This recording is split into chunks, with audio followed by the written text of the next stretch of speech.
Yes, yes, people. Welcome back to Sayi TV and welcome back to the Friday night episode. We've got the preview. It's back. I know we went missing last week and we started talking about Ten Hag's new team because it was Norwich, and I felt like for me wasn't a big enough game to kind of give you that kind of crunch feeling of a preview. But big up to everybody who's locked in today. I know we've got a different panel on today as usual. Normally we're joined with Adam and Statman, but we've got my guy. Prems is a guy who I've known since is it nursery, Premsy? Nursery, man. Knee high, man. Knee high, man. So big up to Premsy, who's joined us today. Unfortunately, he's an Arsenal fan. You know what I mean? He didn't want to be a loyal Man United fan. I tried so many times in Right, school. you should have been a City fan. You're talking about listen. growing up in the hood. You should have been a City fan. Don't get me started on you. I followed. Listen, I enjoyed my dad's success. team. You get me, right? Listen, I enjoyed my success as a United fan. Right now, we're rubbish, but Premsy, big up to Premsy for coming on, man. Right, you get me? Respect, Saeed, man. Always a pleasure. Come on, man. Absolutely. Big up to you. And obviously, Charlie, the main man, the statistician, everything you want to know. Make sure you go check him out. His friends are always on point. Charlie, how are you, mate? Everything all good? No, all good, mate. Thank you very much for having me on again. And yeah, I would say looking forward to the game tomorrow, but I'm not looking forward to the game. I'm looking forward to August. Absolutely. And then just in time, we have man like Danny the Details, Merto FC. You know what I mean, bro? How you doing, man? Everything all good? I'm good. Sorry I'm late. I'm good to be here, man. Nah, it's all good, man. It's all good.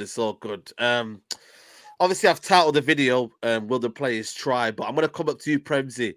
Off the back of a win against Chelsea. Did you see that coming, by the way? No, far from it, Saeed. Far from it at all. After getting... Well, to be fair, the performance against Southampton was a little bit better than the one against Crystal Palace and Brighton. But the damage was done for me, and I did not see a hope in hell us going to Stamford Bridge and putting in a performance like that, and especially getting a result like that. So big credit to the boys, big credit to the manager. And now it's given us a little bit of optimism going into this United game now. Yeah, absolutely, man. It's a massive game for you lot. Charlie, you know what I mean? Top four. I've kind of almost given up top four a long time ago, but what kind of a game is this for Man United in terms of what we're trying to do towards the end of the season? Well, for Arsenal, it might be a training game. For ourselves, I just think it's damage limitation, personally. I think I've checked out now. I really have.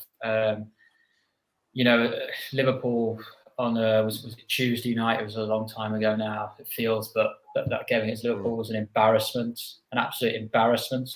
When you come up against Liverpool, I didn't analyse. I couldn't analyse too much tactically because I was just really fed up of what I saw in terms of just the simples and basics of football. It doesn't matter what team you're playing. I even get angry if we lose pre-season games. Because a lot of people have a go at pre-season. They say it doesn't matter. I think it's actually really important pre-season, but some people don't really care. But I get mad even at pre-season games. But I always think the minimum you should expect to any football club, whatever level you're at, or from any team, is full effort. You look like you want to win. You look like you're applying yourself the best you possibly can. And we just didn't do that. We just didn't do that at all. So in terms of what game is it for us tomorrow, it's just going to be, I imagine, the same sort of thing, really. I think we'll probably concede an early goal again. That seems to be quite a big trend at the moment. We concede an early goal, and then Arsenal have got the quality and the system. And I think they've got a few good tactical points that we might point out later on, but they've got a few tactical nuances that will cause us problems. So, the answer to the question is I just don't know. I think it'll be the same crap that we've been seeing, mate. Danny, man, this used to be a big game, man, back in the day. Obviously, it's not the same anymore, but how do you see this game, man? You know what I mean? I've titled the video, Will the Players Try? You know what I mean? Surely they've got to get up for this one. You know what I mean? When was the last time it's not just, even if they try, are we going to get a good performance? Like, after the Liverpool game, it sort of hit me, Saeed, and you'll know this, right? Like Charlie as well. Nice to be on stream with you as well, Charlie. We interact on Twitter. It's nice to meet you as well, mate. Yeah. The only 90-minute performance we've had, Saeed, was the first game of the season against Leeds. Not the second game, because that second game was messy. Very, very messy. It's the first game. So even if they try, quote unquote, try, I don't even trust them to put in a performance. And look, you look at that Arsenal team, you can see Arteta's coaching now. I know Arsenal fans can still do the in and out thing, but in terms of his coaching and the way he wants the team to play, it's very, very clear. And the way they want to play between the lines. They've got the players to do it. Smith Rowe, Odegaard, and Saka between the lines. I see them causing us a lot of trouble. I have to be honest. And we keep conceding these goals where Maguire gets drawn out of position and makes mistakes. Yes, but what happens before that is the midfield they're not compact. They don't cover that space. They don't protect that space. It's easy for teams to get in between us. Forget the Liverpool game. Norwich kept getting 4-on-4s. If you understand football, that's a coaching drill. Even against Norwich, that's a coaching session. Charlie will know. You're not supposed to get 4-on-4 overloads. It's not supposed to happen. At Man United, it happens. So I'm not optimistic for the game. I think those players, the way they've been performing and their attitude and the way they look, they'll do well to get a point. They'll do well to get a point. I'm not expecting it to be an easy game at all. I have to be honest. Absolutely. You know what? When you say about the overloads, I think that's, for me, in terms of, I think Man United are the worst team transitionally. I think in terms of from defense to attack, we just get absolutely destroyed. I don't know what it is, even at Old Trafford. Yeah. Even in our shape, Charlie would have known because Ragnick, his coaching style is to press and create space. When they create that space, when they step out the midfield, because the front line gets bypassed, we know that. As soon as the midfield step away from the back four and create that space, they don't use their cover shadow. So they don't scan. They've got no positional intelligence. Those balls just go in. Maguire gets drawn out, cut through. The amount of goals we've scored like that, Saeed, far too many to count. Far too many. So even when we get men behind the ball, we're safe in no situation. There's no situation where we're safe. Set pieces, you name it, we're vulnerable. Probably what you say then. I was just gonna say, I feel like you guys, even though you ain't being so great, I think this ain't no Man City or Liverpool that you're playing. Do you know what I mean? I'm an Arsenal fan, and I'm one of the most realist Arsenal fans out there. Before we beat Chelsea, we're the back of 3 defeats. So realistically, you got to think about it. Normally, when we play United and we think we should be beating United, it never happens. I'm telling you, United end up pulling something out the bag. Now, if Cristiano Ronaldo's back and you got players like Bruno Fernandes, you do have one-off players that can win you a game. Now, in our squad, if our team ain't playing well, there's not a player there that will just win you the game off the cuff. It all has to be going for everybody in order for them goals to flow. So I feel like a lot of the United fans that I'm hearing and obviously seeing right now, they've got no hope at all. But as an Arsenal fan, I'm quite nervous for this game because this is a must-win game in my eyes because obviously we proper fucked it over the last 3 games before Chelsea and the damage was done. Now, if we can beat United and beat West Ham, go on to beat Tottenham later on down the line, then they have kind of redeemed themselves in a sense, luckily because of results of United and Tottenham. But I think it's going to be a game where it's not just going to be Arsenal steamrolling United over. As much as I would like it to be that case, I don't think it is going to be that way. So yeah, exactly. Charlie, there's no Maguire tomorrow. Is that advantage Man United, or you know what I mean? I know he's gone through a lot of stuff, and you know what I mean. No player should go through what he's been through, but again, you know, he's not been in the best form, and Ralph Ragnick's took him out. For his performances and also external reasons, but you know, he's no Maguire tomorrow. Should that give Man United some sort of solidity at the back? Obviously, he's cost us a lot of goals in that Liverpool game. There was at least 2 goals I can remember that was because of direct result of him stepping in or him not seeing the space and then kind of, you know, being a bit, you know, lethargic. No, what I said this before the season started, and I got a lot of stick for it. But I said, if you put Maguire next to Varane, and obviously Maguire before the season started, Maguire had a good, I'd say, a good second third of the season with Man United and a very good Euros. And I said, if you put Maguire next to Varane, it's not going to instantly make Man United concede less goals. And I was telling everybody, you've got to have the issue that people have, and I don't want to target certain people, but the issue that some people have when they watch football, they think defenders just defend. No, the whole team defends as one. And the issue is with Man United is that we don't have that. And the first Liverpool goal the other night, Maguire had a tough decision to make. And I'm not Maguire's biggest fan at all. I don't think he's been, I think along with more or less every Man United player since Fergie retired, I think other than David De Gea's shot stopping, I can't name too many that have been consistent for multiple seasons, really. I can't name too many players at all. Maybe Ander Herrera was reliable, but you're really clutching at straws, really.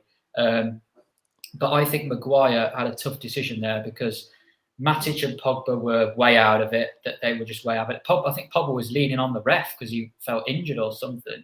I can't remember what exactly happened. Pogba was closer to Mane than Maguire was. There you go. And Matic, and you know what, I quite like Matic, and compared to what he offers at number 6 compared to McTominay and Fred, but Matic is not the answer for us as well, and he was way off it. And Maguire had a decision to make. He had to, people are saying he should have dropped, should he have got tighter, when he was caught sort of in between. Dalot was caught way out of position at left wing back. He was way out. He wasn't in the right position. I'm a bit suspect on him as well, by the way. I don't really trust Dalot.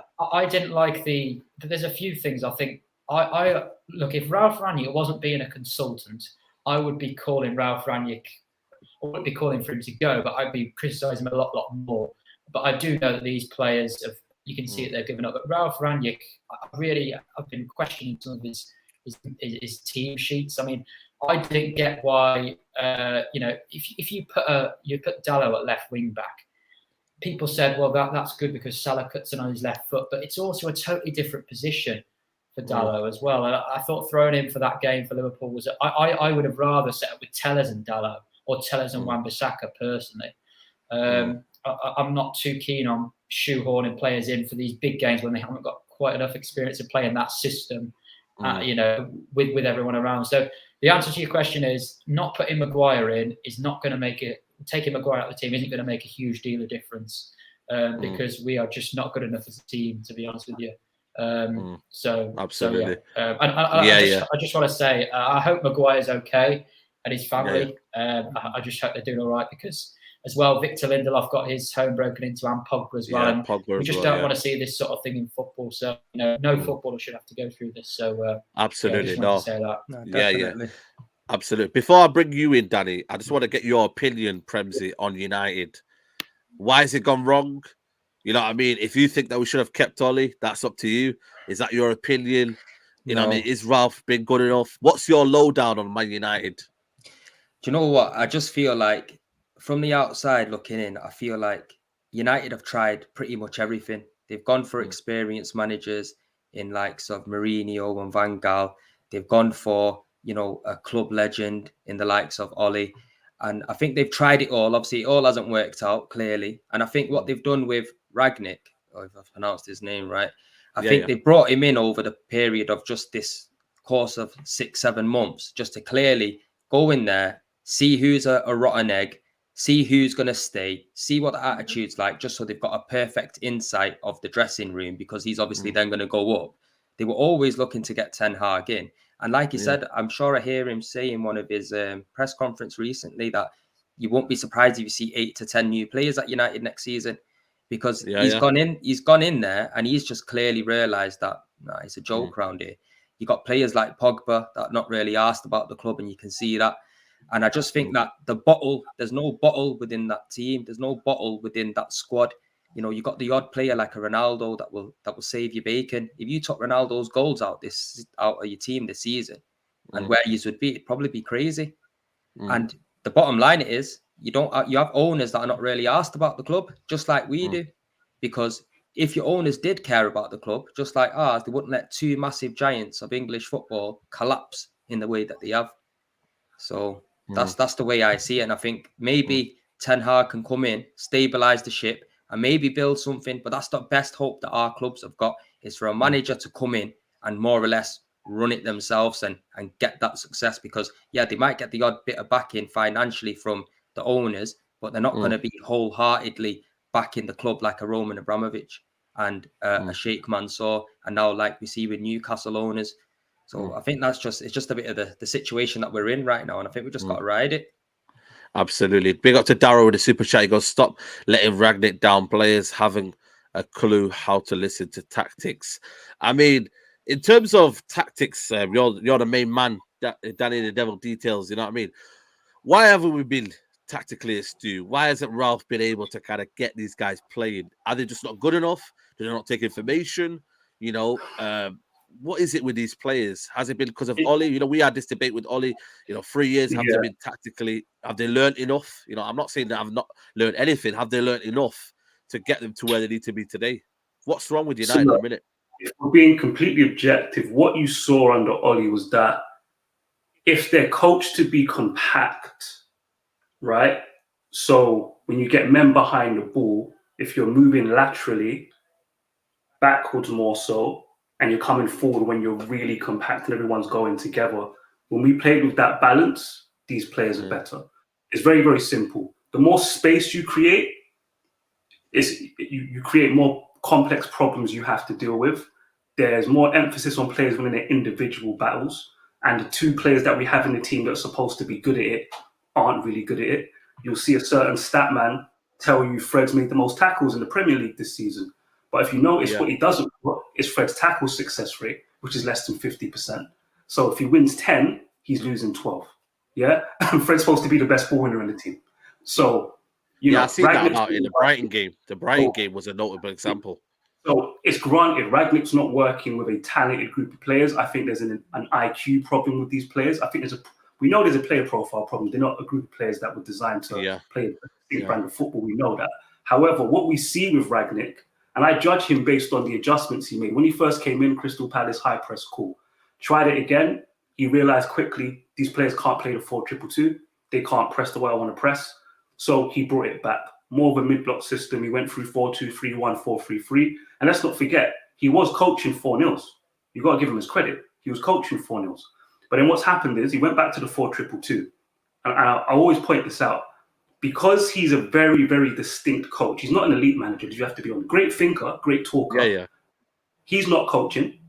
It's the MLS guys coaching. Ragnick told us, I can't get the best coaches that I normally work with because they're in permanent positions. He's gone and got the guys from the MLS. So we've got MLS guys coaching the team. And ultimately, the truth is, Saeed, that if he doesn't have a group of players that fit his ideas, he doesn't have anything else to fall back on. He doesn't have another way to coach. And that's just the unfortunate situation that we're in. I'm not, it's not even a blame thing. It's just, it is what it is. That's really what it is. It is what it is. Yeah. Absolutely. Look at Thomas Tuchel as an example. Better group of players, granted. No doubt about that. Go watch his Dortmund team. Then go watch his PSG team. And then come watch this Chelsea team. If you were to isolate all three, it looked like a different coach every time. Not the same coach. Not the same coach at all. Certain principles are still there, but the overall styles, completely different. And that's because he's an elite coach who's got other tactics to fall back on if he comes into a situation like Chelsea and the players aren't designed for his most expansive brand of football. And ultimately, he's an interim coach. He spent more time talking about getting rid of these players. These players have had enough. A lot of them want to go. It's been a perfect mess, if we're being honest. So it's not just the players are lazy. It's not just Ragnick's not good enough. It's a lot of collective issues. I'll put equal to all of those points that I mentioned, rather than just blame, single out the players. I think we have to look at absolutely. No, absolutely. Big up to everybody who's watching. If you're watching right now, please smash a like on the video, subscribe if you're new. We're going to move on to Arsenal, talk a bit about Arsenal now a bit.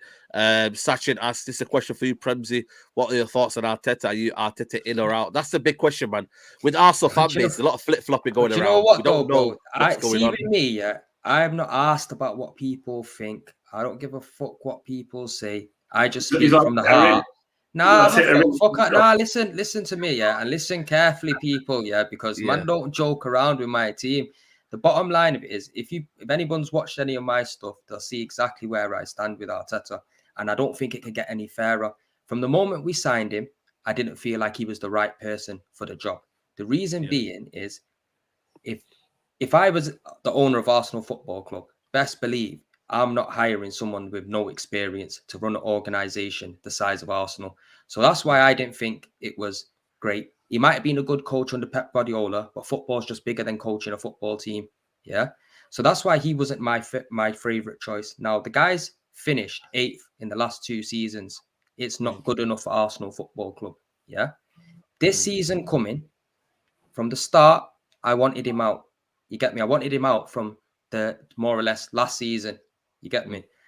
However, the club love him and they're not going to let him go. So as an Arsenal fan, you got to support your team when they step on the field, which I do. I support the manager when they step on the field. Once the game's over, before the game, I'll speak my thoughts and my honest opinions. Now, this season, I didn't expect us to be challenging for top 4 at all. Now, if he does get us top 4, I think it would be fair to then let him have next season to see if he can then push on and close the gap between Liverpool and City. If he can't do that, then sorry, he's definitely got to go. If he doesn't get 4th this season, he's got to go for me. And I don't think it could get any fairer than that, to be honest with you, because it's not having an agenda against the person. It's just wanting the best for your football club. If he gets 5th, but doesn't get Champions League football, do you still want him out? Has he not made like progress from 8th to 5th? Is that not progress? It's still not good enough for me because we've been out the Champions League for 5-6 seasons. We got rid of our greatest ever manager in Arsene Wenger because there was a problem finishing the Champions League. Now, if we've sacked him for that, sacked Unai Emery, who's now gone on into the Champions League semi-final, or it's a bit crazy, Said. Why is it okay for Arteta to finish out of the top 4 3 times? He's a manager who said he needs to vitalise and make use of every single window. January come, he didn't bring anybody in. The last 3 games that we lost before Chelsea, if we had a striker or a different plan or a different system with a little bit of diversity from the manager, we could have been in a much better position right now, maybe 6 points clear of Tottenham, because other teams around us are falling. So you can't just look and think, Arteta's the answer. I'm not going to lie. There's certain things that I have seen that have improved and I do like. For example, getting rid of certain players, knowing when to let players go. I just think his man management isn't great because he can't fall out with everyone. And that's something you got to look at. And like I said, Saeed, see Arteta, if he doesn't get 4th spot, for me, that's it, is gone. Because he was in a position where he was if everyone was thinking it was overachieving, for Arsenal Football Club, it's not overachieving, challenging for 4th. Best believe that maybe the current situation we're in and the players that we've got. But when you look at it as a bigger picture, the aim is to get to the top. You get me? And if 3 seasons out of the Champions League, we then bring somebody in like a Mancini that can then build on what he has put in, build on some of the good signings that he has brought, build on the connection that he has brought with the fans again. Why can't we do something like that? And that's just how I see it, bro. Charlie, is that a similar situation with what the fans felt with Ole? You know what I mean? In terms of, fans wanted better than Ole. Arsenal fans want better than Arteta. The way I look at it with Arteta, though, I see some more tactical elements in Arteta than I did with Ole, more so. I think the philosophy was always there with Arteta. He just needed the players. And now that he's got the players, that's why you may be seeing that he's more close to top 4. Okay, we could have added context that Man United have been poor. Tottenham haven't been where they wanted to be. But they're still there. And if they get top 4, he has done it. And he has overachieved as well. So how do you see it, by the way? How do you see it? But I do see the other side of the Prem's point where he said, you know what, I want a better manager because I wanted that. I'm the biggest hypocrite here because I wanted Ole out. I wanted a new manager to come in and building new principles. How do you see this one with Arteta? It's a bit of a difficult one. I think he's a very good coach. I've watched Arsenal a few times this season. I think I quite like what he's doing. You've got to remember it's a very young squad. It's got a lot of inexperience at this moment in time. Look, I think they've got some very, very good players. I think their signings have been quite smart, to be honest with you. I think a lot of their signings have been quite smart. I still think there's more. For me, I think obviously it's looking like it's going to be Arsenal or Spurs for that 4th place. And really, I think United are out of the mix. So I think Arsenal they've got a good chance. And I honestly think he deserves another window. I would give him the summer. I think he deserves a striker. I'd be looking at a striker. I think Gabriel Jesus has been linked to Arsenal. I don't know whether it's confirmed, but it looks like Jesus could be going to Arsenal. And also, I think if you look at other positions, perhaps I'd be looking maybe at another midfield player, perhaps, because I know El Neni probably isn't up to the standard Arsenal fans want. But I'd give Arteta another window. I think, as you said, Saeed, I think I've seen a lot of good tactical elements from Arteta, and I do like how he dealt with the Aubameyang situation. I thought that was very good. I thought he made a stance there. If you mess around or do anything, you're out the door. And obviously Aubameyang was sort of isolated there. So yeah, I think he's doing okay. I think time will tell. But I think he is a good coach. But I think there's still a few more pieces in the jigsaw with Arsenal, really, with Arteta. So we'll see. But yeah, I think he deserves a summer. I think he deserves some backing in the summer. And we'll see how they are then. But yeah, I think he's doing. I think he's doing a decent job at the moment. Absolutely. And Danny, what do you make of Arsenal at the minute? Obviously, nearly top 4 now. They've got a big win against Chelsea. They come into this with a little bit of momentum. What do you think about Arteta and Arsenal? Look, I think people need to be fair. Let's be honest. If he does get 4th, he's overachieved. Absolutely. You provided the context before. Man United have dropped the ball. And look, if you were to take out, say, there's no point even mentioning Lacazette. He doesn't score goals. You can give him an open goal, he still might miss. If you were to take out, say, Saka and Odegaard, or whoever you think Arsenal's best 2 attacking players are, and swap them for Kane and Son, Arsenal will get top 4 this season. In the context of the season, if you get what I mean. You know what it is? It's really about timing for me. It's about timing. That you saw me react when you mentioned, listen, if Arsenal's a football club, want to be ruthless, let's say they get 5th. You didn't overachieve. You done the best you could. You got 5th. If they want to be ruthless because their ambition is to be the best, then just sack him. It's not about. We focus on the managers too much. What's the ambition of the football club? That's what the conversation has to be about. So if he gets 5th, do you want to just be nice and be fair and say he's a good young coach? Maybe he'll get better. We'll have a good window. Let's see where it goes. Or do you want to be cutthroat? Sack him. Go get a Mancini or whoever it is you think that's in the manager who's available, and then build and go with him. Because to be honest with you, spend a lot of money though. Spend a lot of money. The mistake that I made and the mistake that Man United have made is thinking that it's going to end well. It never ends well. When do you see a manager's reign at a football club end well? Unless he's Alex Ferguson winning a title and saying, bye-bye, see you later, here's my new stand, back to your manager. It doesn't happen that way. And that's why, listen, Real Madrid is a football club. I don't like their fans in the way that they behave, booing their legends and stuff, but Perez is ruthless. He's probably already planning to sack Ancelotti. He's already planning to. Yeah, of course. And he's going to win he's going to have a manager that's won the league and he's going to sack him. So there's no perfect timing. Really, the perfect timing would be you've got 5th. Thank you very much. Your CV's A1 now. People will say you've overachieved. Maybe go to Spain, take over Villarreal, and then Arsenal, if just go get a Mancini or somebody like that, and then that will elevate them. Because, you're going up against Conte, who's going to get a summer, Pep, blah, blah, blah. Man United are going to come back next season. Because if they wait, let's be honest, I'm not an Arsenal fan, but Arteta's his reign is going to come to an end.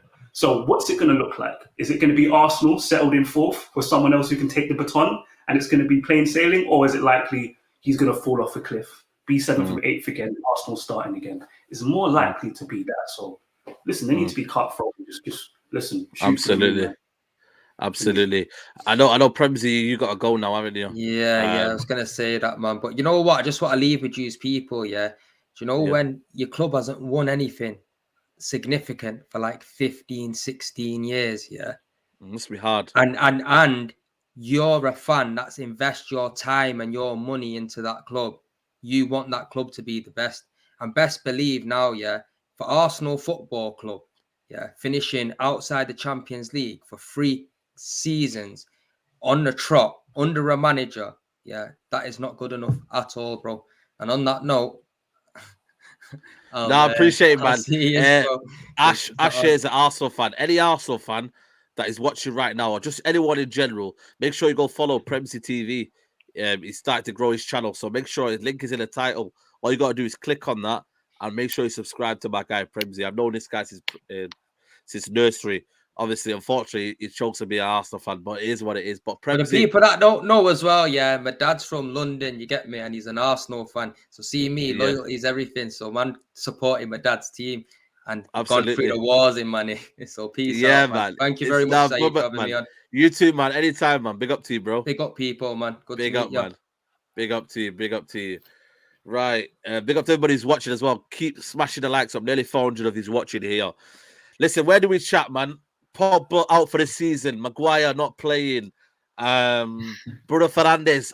Listen, he's started to a bit kind of irk me. I don't know what it is, man. He's getting a bit petulant. I don't like petulant players. If there's one thing I don't like here, it's players who blame the referee. They're on the floor. Honestly, I can't, because at the end of the day, you're gifted as a footballer.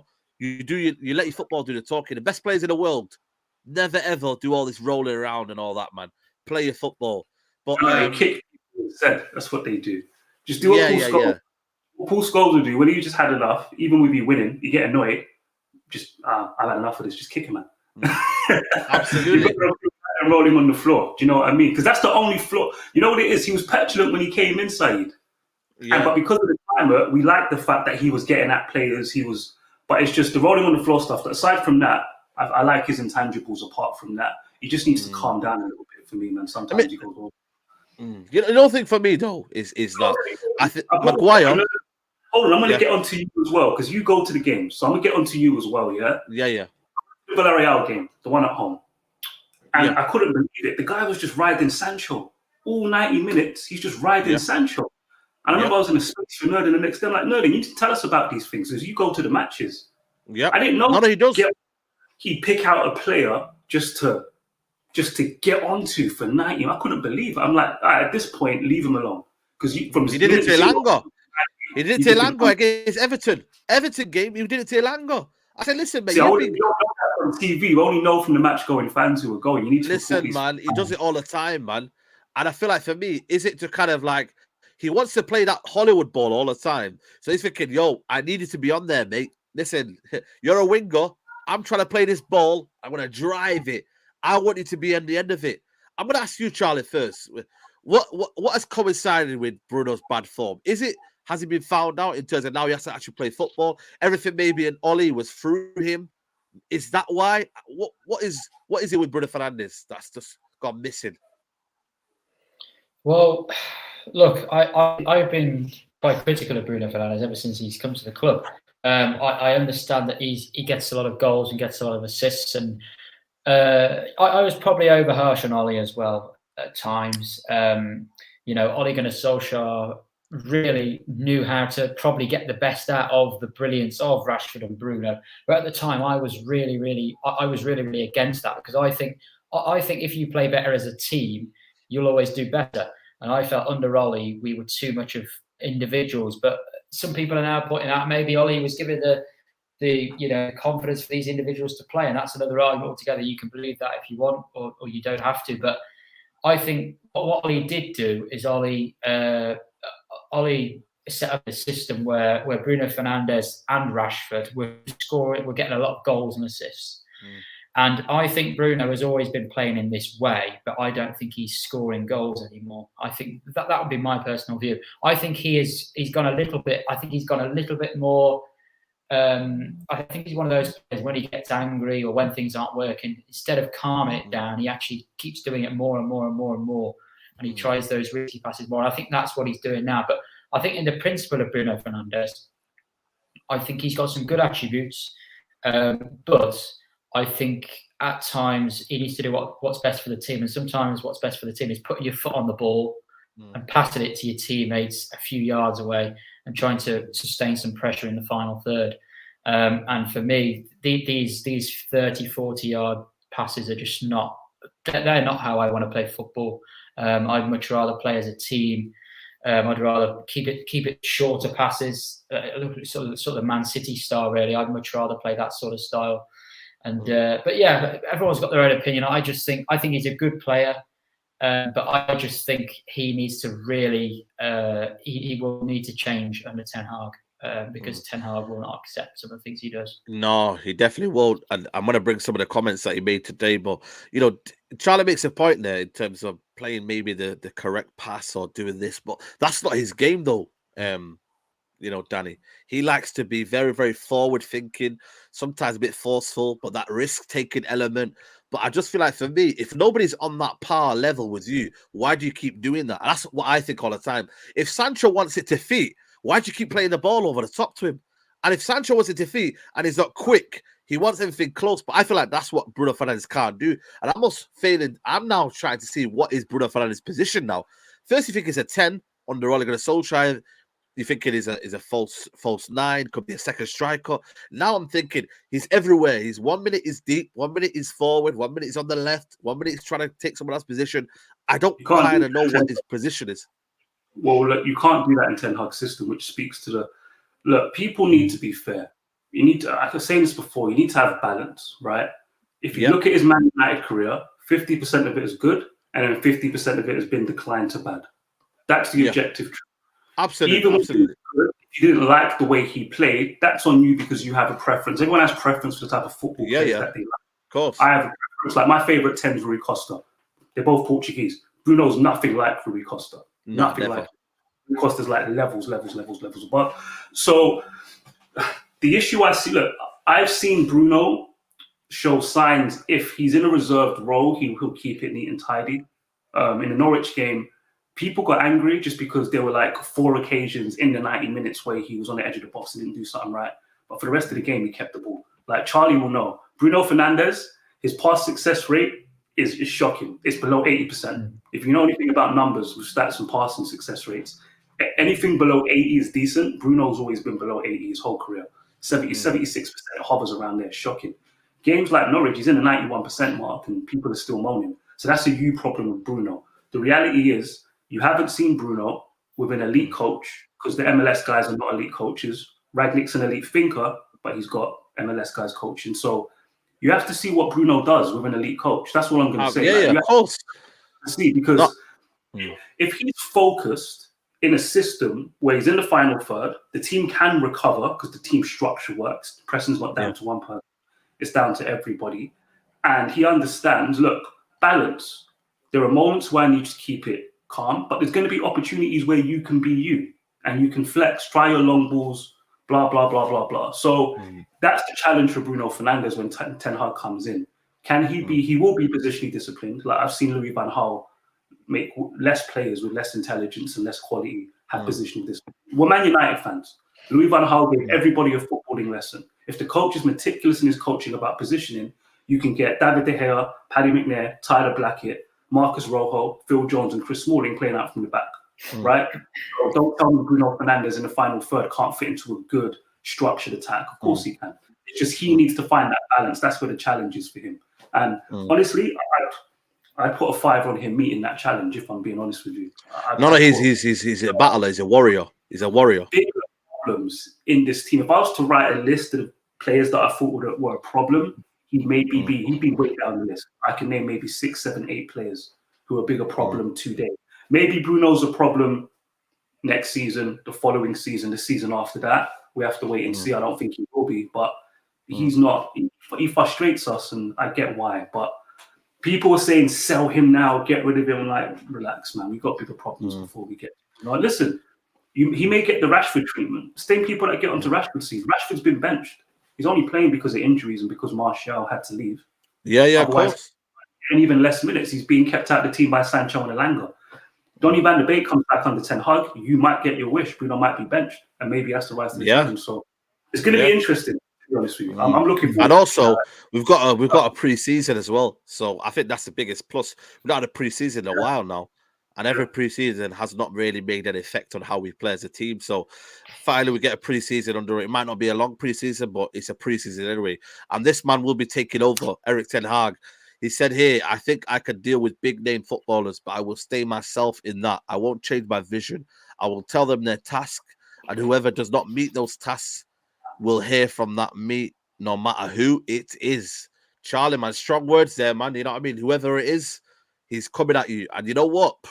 He's coming and he's not here to mess about, man. He's here to do a job, and no one will get in the way of it, no matter who, what experience level you've got.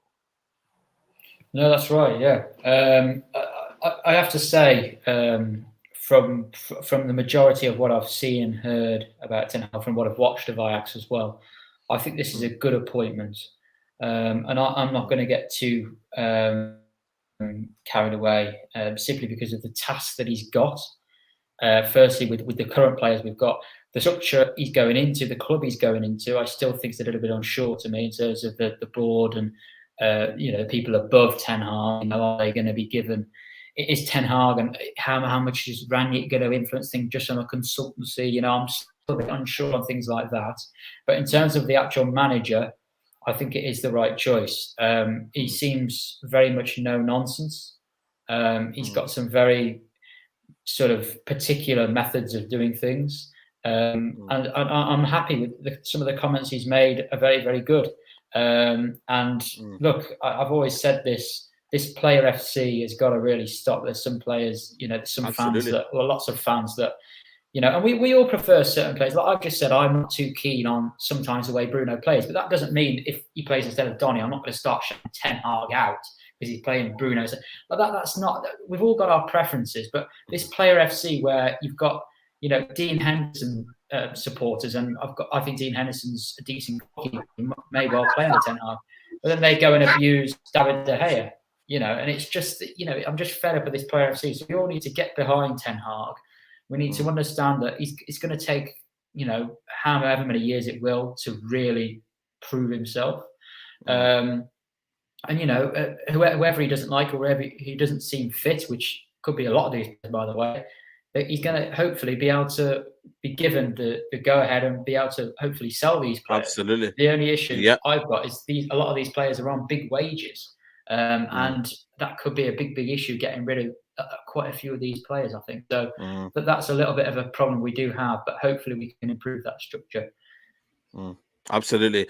Erik Ten Hag, I make demands in advance before I arrive. If the club doesn't grant them, I won't take the job. I am the one responsible. I am the one who will be judged by the results. Danny is smiling there. But, before you smile, though, apparently he's still struggling on his staff at the minute, in terms of Steve McLaren. There's a bit of a doubt in there. I just hope these guys, Ten Hag's allowed to bring every single staff he wants, because you said about Ralph Rangnick not being able to kind of bring his staff in. So this is very, very clear, man. He looks like he's on the ball, man. Yeah, it's, what it is? I don't think the English media are given the full context to the situation. The reality is that some of those, so he's got 3 assistant managers at Ajax. There's been no talk of the other 2 coming. If you were just to Google Ajax's staff and then start looking at how some of them have been there a while, Said, they're all not just going to leave Ajax because Ten Hag is going to a big football club. Managers rarely last more than 3 years unless you're Klopp or Pep or somebody like that. So if that manager goes and you're with that manager waiting for the next job, you stay at Ajax, you're comfortable there. You're working with a football club. You love a lot of them are ex-players as well. So look, I read an article from Laurie Whitwell, who's been more honest than any other journalist on it. It's a live situation. He's getting his assistant manager. Yep. You know who else is coming from Ajax, but they're having dialogue about who else can come. Robin van Persie has a permit issue. Steve McLaren they're working on. So, and Ten Hag himself has said he wants to build a specialist backroom staff. So he's got from now, it's already planned, we're in March. So he's got from now two pre-season. I don't know when the date is. What's that? Mid-June pre-season start side, I think. So mid-June, yeah. Because we live this day in, day out, I think we're becoming impatient. But the reality is, like, we need to relax. They've got months to sort this out, and I think they will. You know what I mean?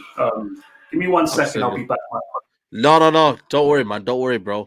It goes on there, Charlie. I'm going to read the last couple of quotes. Says, I don't want to be a ruler. I will work together, but having a say in transition is a condition for me. He also goes on to say, I think that with me in charge, I made Ajax play the Ajax way with always the intention to play great and to play good. with the adventure and the beauty. There's bigger winning mentality here now. And yeah, that's what he kind of says there, man. So promising words there, man. I just hope that this football club can give him what he wants, give him the tools he wants, man, because we've got a manager who's got a philosophy. Similar with Van Gaal. We just didn't bring the centre-backs that we needed to bring with him. Spent a lot of players that didn't really want to come to the club in Di Maria. Obviously, Depay didn't work out as well. So you just hope that now we've got a manager who can bring in his philosophy and then bring the players with that philosophy into the club. Yeah, man. Look, I've got a picture there. If you can see, that's the Europa League, the last trophy we won back there. The Europa League under Jose, and I'm fed up of not winning. I really, really am. I hate losing, and these times are just they've been tough times for Man United, because Man United should be ruling really, and we should be up there competing with the resources we have. But unfortunately, just the way our club's been run, without people in charge making the right decisions, I think we've got a very outdated way of doing things. Referring a lot to ex-players, and obviously we tried Ollie, I think, to try and please the fan base. Try and give everybody more of a good spirit after the so-called, the toxic sphere with Jose, which I don't fully agree with that. But again, that's another thing. But to me, we just need to make sure that Ten Hag gets backed. And I'm not even talking about money. The money is relevant, but we've spent so much money in the last few years. It's how you do it. And for me, we've signed too many. And I said this before, we always do it, Man United. We always go normally for attacking players. We go for attacking stars. If you think about who we've signed in the last few years, we've gone for normally attacking stars. Shortcuts. Yeah, shortcuts, exactly. And that's the issue. And I've always said, you have to build a team from the back with the foundations first. And we need to definitely get a central defensive midfield player. We need a centre back, in my opinion. I don't think this summer, but I think next summer we'll probably need a new goalkeeper. In all honesty, but I think Ten Hag might persist with the current goalkeeping options at this moment in time, or he might bring Sam Johnston in as a number 2 and keep Henderson or De Gea. I personally think he'll go with Henderson, but we'll see. But yeah, it needs to be back, Ten Hag. But it's not just about the money, and it's not just the signings. It's about the whole structure. Everybody needs to be buying into this plan, And I just hope that, look, people are saying, should we expect much in the first year? It's Manchester United. I will always expect something. I think he, and people might disagree. People might say, well, next year's a free hit. You've got to give him time. I will give him time. But still, I think we've got some high expectations as Manchester United fans. We should be expecting Ten Hag to definitely get in the top 4 next season. I expect that from Manchester United. And I also expect Ten Hag to hopefully challenge for a trophy of some sort, whether it be a cup, and I hope he will do that. So yeah, we need to give him time and patience, but also we should expect better at this football club, I think. And I think we need to start acting as a modern football club, and we need to start making bigger and braver decisions, and we need to really improve.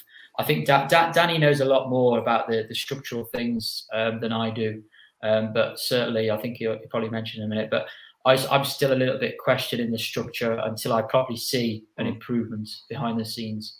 I'll still be questioning that slightly. Absolutely. No, big up to you, man. Big up to everybody that's watching as well. Someone's asking me a question here. Declan Rice turned down proposal extension for Fabricio. Should we go for him, Saeed? It all depends on the manager. That's a summer transfer. I like Declan Rice a lot. I'm not interested in a saga. No, thank you. You do away with saga. Absolutely. Sorry. Especially when exactly. We can't get attracted to them big money. It's us side. We'll chase that all. If it was Woodward, I don't think we're going to. But if Woodward is still here, he chased that all summer alongside, and at the end of the window, scramble. We know that's what Woodward. Yeah, you're right. So, you're right. Absolutely. You guys are the best tacticians I know. What formation should we go for? What? Because I don't know what our formation is at the minute. Because Rangnick has obviously, kind of been powerless to the players, and what I mean. He's tried everything. So what would you guys go for against Arsenal? I'm going to be honest. The formation to me, and the way I view the way this team's coached now, the formation don't matter. I don't know. Can you create more gaps between the lines? Because that's what we need. That's really what we need to see is big gaps. Yeah, create more space. More space. Whatever the formation, that right there, that's where the problem starts, Said. If you brought them closer, centre backs, if you brought them closer to the centre backs, the two central midfielders, like we can start off that way. As soon as they create that space, they don't know how to position themselves to stop the balls going. We're done. So the formation don't matter. He switched.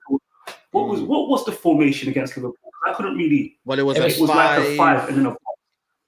I think strange. And then I think it was a 5-4-1. I do, but I think Bruno went into the right, didn't he? So when Pogba got injured, though, didn't he? So then Bruno went in alongside Matic, and then who came on? Was it Lingard? I think Lingard, yeah.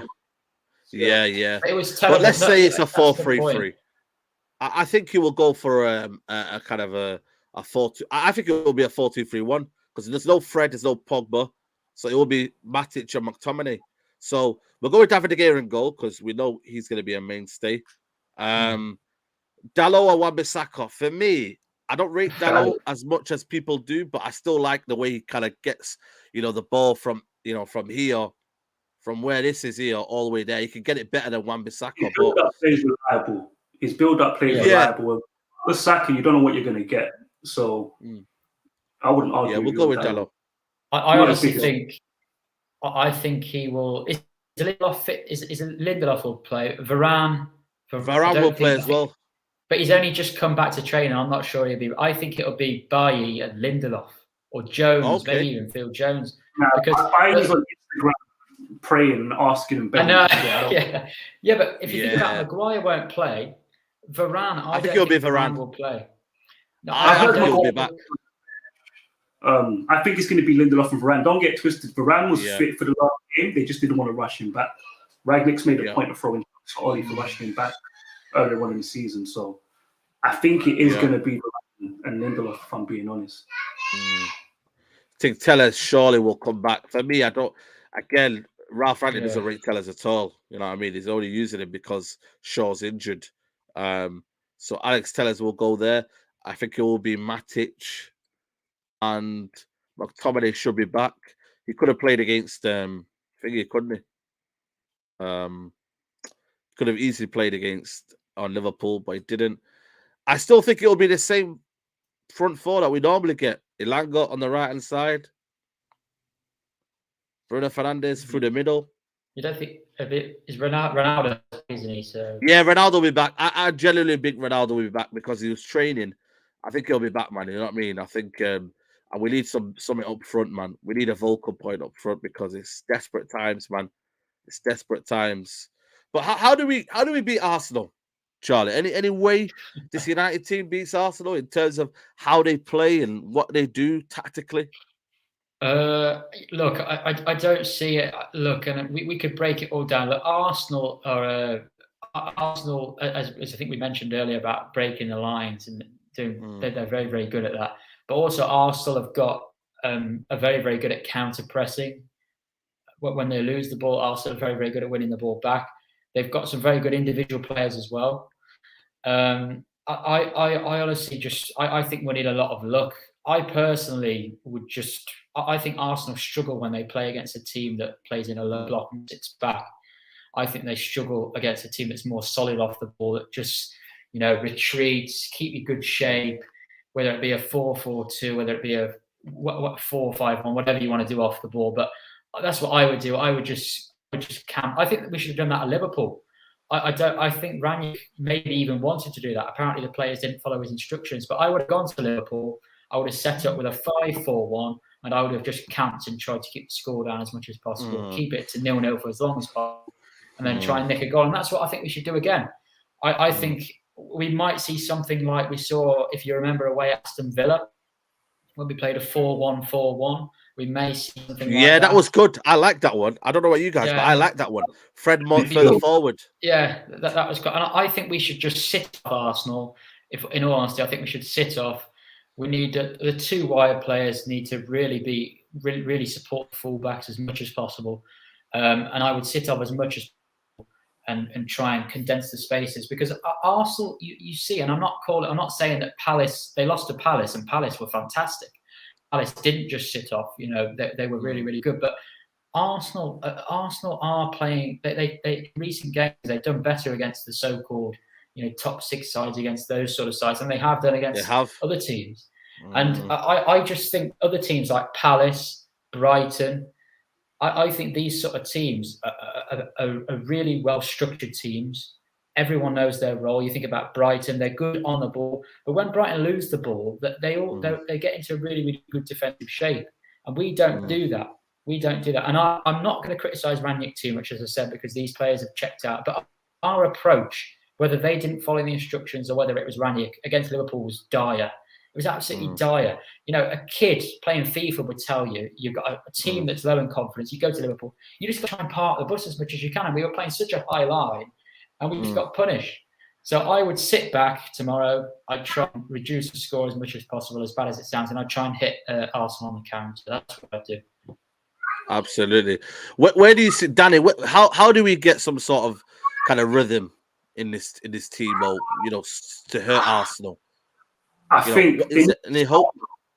They need to start well. They need to win their battles. Matt McTominay can't be bypassed. We don't want to see any of that. So we need to start well. Like Matt McTominay, they're key for me. Like if they play well, then we're gonna have a good game. And that's how I feel about it. You know what? Yeah. So. My apologies, man. I'm screaming for No, it's all right, man. It's all right. Don't worry, man. Sorry, but look, big up to you. Yeah. All the creators on Twitter, you know what to do with them people. Them people can. Yeah. You know what people can do. So big up to you, Sai. Nah, I appreciate it, man. Love for coming on, bro. Charlie, it's good to be on the stream with you as well, man. Hopefully we can. Nice to be here as well. Good chat. Good chat. Absolutely, man. Make sure you go follow Devil in the Details MU on Twitter. But Charlie, we're going to wrap up there anyway. We're going to ask you for your predictions before we go. I'm going for 2-1 Arsenal. I don't think we're going to get a result. I really, genuinely don't think we're going to get a result. Let me know in the comments below your predictions before we wrap up, people. What's your predictions for the game against Arsenal? And by the way, make sure you check in tomorrow, 11:30. We're doing a watch-along on Sai TV. So make sure you're there for the Arsenal versus Man United watch-along tomorrow, 11:30. But Charlie, what do you think, man, tomorrow? Give me your result. I think we'll lose 2-0. I don't like predicting losses, but I just can't see it. I predicted 5-0 to Liverpool, and I was nearly there the other day. Nearly got it right, but obviously I don't want to get it right, but I nearly got that right. I'm going to go 2-0. Look, you just can't predict us to win at the moment, or even draw. I just can't see any hope for us. I think Arsenal they've got more confident individual players, and they've got a better system at the moment with Arteta. So, and they're 6 points behind us now. And they're 6 points in front of us. I think they're 3. Aren't they 3 ahead with a game in hand? I think. No. They haven't got any games in hand. They won their games in hand, didn't they? I'm sure. Oh, so they're now 6, are they? They're now 6. Played the same games. But look at the Premier League table now. Yeah, Man United 6. 3 points behind. Yeah, 3 points behind. Oh, yeah, that was 3. They got a game in hand, haven't they? They still got a game in hand. No games in hand. No games in hand. Sure? They played Arsenal. Yeah, they played Tottenham, aren't they? But that was just rescheduled. So I don't know. Yeah. Maybe they do have a game in hand. Yeah. 3 points with a game in hand. Yeah. Okay, fair enough. Big up to Killis for letting us know. Yeah, absolutely. But like it said to you, people, big up to United Real Therapy as well. Make sure you subscribe to him as well. He's going to probably do a preview tonight. So stay locked in for his preview tonight. Yeah, man. So big up, people, everyone. I'll be back tomorrow. Charlie, where can they find you before we wrap up? Yeah, Threadman Chaz on Twitter. Particularly in the summer, we'll be doing a lot of analysis and threads about potential signings and stuff. Got a few busy uni assignments and exams coming up, so it won't be the next few weeks. But from June onwards, we'll be getting a lot of content out, hopefully. Yeah, and you know what? We'll do some more shows with Charlie because, we'll go to maybe player details. Maybe we'll do player watches and put them out there for you. So look out for that one. And yeah, man, keep locked in, people. Keep subscribing. And we're nearly at 50K, people. Make sure you keep subscribing. I think we're just over 1,000, just slightly over 1,000, and we're there, people. Make sure you're liking the video. Make sure you're subscribing. We're out. Peace.